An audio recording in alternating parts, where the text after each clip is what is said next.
भारतीय रियासती दहशतगर्दी और बर्बरियत कम नहीं हो सकी। सानेह समझौता एक्सप्रेस को 19 बरस बीत गए, मुतासरीन को ताहाल इंसाफ नहीं मिल सका। सानेह समझौता एक्सप्रेस इस तल्ख हकीकत की याद दिलाता है कि भारत में इंतहा पसंदी और रियासती दहशतगर्दी के वाक़यात हुकूमती, सियासी और मजहबी मफादात के ताबे हैं।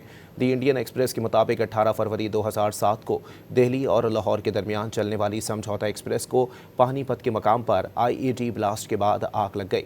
भारतीय इंतहा पसंद दहशतगर्दों की जानिब से इस हमले की जिम्मेदारी कबूल की गई थी। हमले से 43 पाकिस्तानी, 10 भारतीय शहरियों समेत 68 अफराद की अमवात हुई।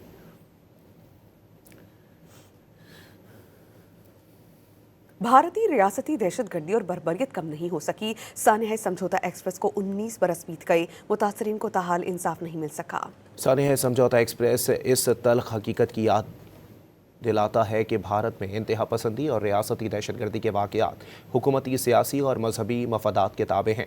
दी इंडियन एक्सप्रेस के मुताबिक 18 फरवरी 2007 को दिल्ली और लाहौर के दरमियान चलने वाली समझौता एक्सप्रेस को पानीपत के मकाम पर IED ब्लास्ट के बाद आग लग गई।